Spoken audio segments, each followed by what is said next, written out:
የአዲስ አበባ ከተማ ስራ አስኪያጅ ጽህፈት ቤት በመዲናዋ የአደጋ ተጋላጭነት ለመቀነስ ያለመ ምክክር ከባለድርሻ አካላት ጋር አካሂዷል። በአዲስ አበባ ከ370 በላይ ለተፈጥሮና ሰው ሰራሽ አደጋ ተጋላጭ የሆኑ ቦታዎች መኖራቸውን በምክክሩ ተገልጿል። አዲስ ከተማ ልደታና ቦሌ በከፍተኛ ሁኔታ ለአደጋ የተጋለጡ ስፍራዎች በብዛት የሚገኙባቸው ክፍለ ከተሞች መሆናቸውም ተጠቁሟል። ሀሴት ኃይሉ አዲስ አበባ ለ10 የተፈጥሮና ሰው ሰራሽ አደጋዎች ተጋላጭ መሆኗ በጥናት መረጋገጡ ተገለጸ። የአዲስ አበባ ከተማ ስራ አስኪያጅ ጽህፈት ቤት በመዲናዋ የአደጋ ተጋላጭነትን ለመቀነስ ከባለድርሻ አካላት ጋር ባካሄደው የምክክር መድረክ ነው በከተማዋ ከ370 በላይ ለተፈጥሮና ለሰው ሰራሽ አደጋ ተጋላጭ የሆኑ ስፍራዎች ስለመኖራቸው የተገለጸው። በመዲናችን ውስጥ የተለያዩ አደጋዎች ቢኖሩ በዋነኝነት ግን 10 አደጋዎች እዚህ ከተማ ላይ እንዳሉ በጥናት የተረጋገጠበት ሁኔታ አለ ማለት ነው። እነዚህ 10 አይነት አደጋዎች በጥናት ከተለዩ በኋላ አመራሩ ከፍተኛ አመራሩ ሁሉም ከላይ እስከ ታች አደጋውን ለመቀልበስ የተለያዩ ስራዎችን ሲሰራ ቆይቷል። ቢሰራም ግን እስካሁን አደጋው እየቀጠለና እየጨመረ ያለበት ሁኔታ መሆኑን ለማስቀመጥ ሞክረናል ማለት ነው። 10 አደጋ ቢኖርም በዋነኝነት ግን በተለይ ከዚህ ክረምት ጋር ፌስ ሊያደርጉን የሚችሉ አደጋዎች የጎርፍ አደጋ ወደ 131፣ የእሳት አደጋ 156፣ የመሬት መንሸራተት 157፣ የትራፊክ አደጋ 28፣ የካብ አደጋ 6፣ በአጠቃላይ 378 አደጋዎች ለ378 አደጋዎች ተጋላጭ የሆኑ ቦታዎች የተለዩበት ሁኔታ አለ ማለት ነው። በጥናቱ አዲስ ከተማ ልደታና ቦሌ ክፍለ ከተማ በከፍተኛ ሁኔታ ለአደጋ የተጋለጡ ስፍራዎች በብዛት የሚገኙባቸው ክፍለ ከተሞች መሆናቸው ተጠቁሟል። በአንጻራዊነት አነስተኛ የአደጋ ስጋት ያለባቸው ክፍለ ከተሞች ደግሞ የካ፣ ለሚኩራና አራዳ ናቸው ተብሏል። አዲስ ከተማ ለጎርፍ 16 ቦታዎች የተጋለጡ ናቸው።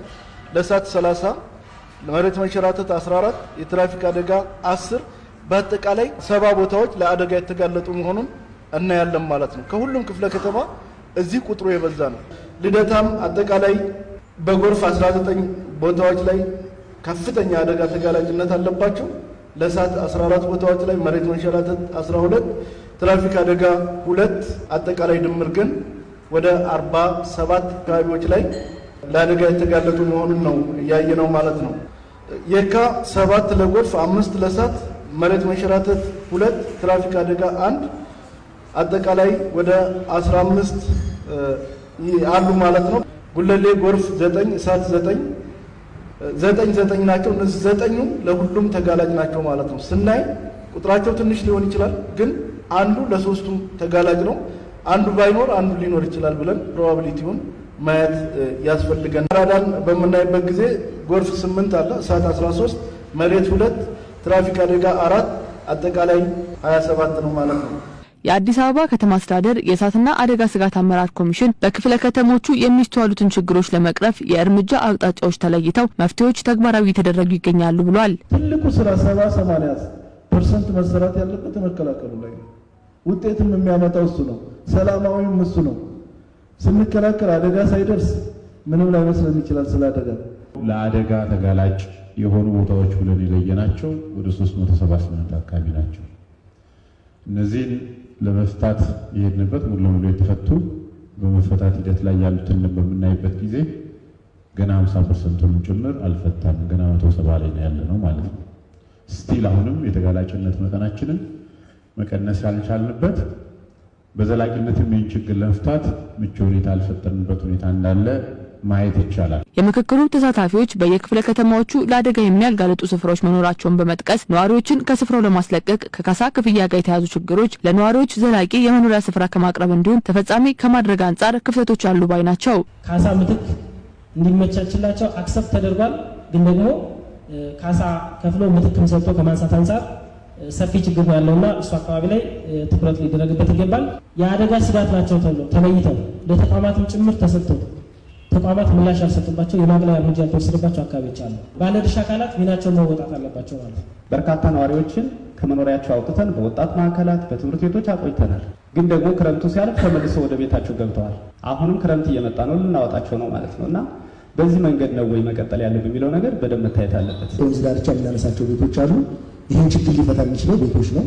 ስለዚህ እዚህ አካባቢ ላይ ያለውን ማየት እና ቶሎ ብሎ የአክሽን ሊወሰድ መሄድ ያስፈልጋል። በምክትል ከንቲባ ማዕረግ የአዲስ አበባ ከተማ ዋና ስራ አስኪያጅ ወንድሙ ሴታ በበኩላቸው በወንዝ ዳርቻ ኑሯቸው ለሚገፉ የማህበረሰብ ክፍሎች ዘላቂ መፍትሄ ለማበጀት የቅድሚያ ተሰጥቷቸው ይሰራል ብለዋል። በተጨማሪም የህብረተሰቡን ተሳትፎ በማሳደግ የአደጋ ስጋትን መቀነስ እንደሚቻል ተጠቁሟል። ሰራቸው የቤት ልማት ፕሮግራሞቻችን በህብረተሰብ ተሳትፎ በተለያዩ ኢኒሼቲቮች የምንሰራቸውን የቤት ልማት ፕሮግራሞቻችን አድሬስ የሚያደርጉ ዝቅተኛና መካከለኛ ገቢ ያላቸውን የህብረተሰብ ክፍሎች ነው።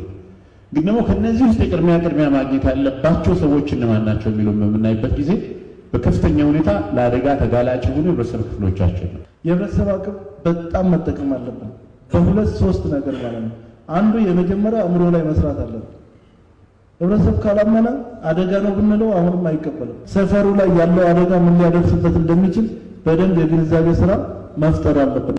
ሁለተኛ የተለቀቁ ቦታዎች ላይ ሌላ ሰው እንዳይገባበት መልሶ ወደ አደጋ እንዳይገባ ደግሞ ጥበቃ ልናደርግ ይገባል።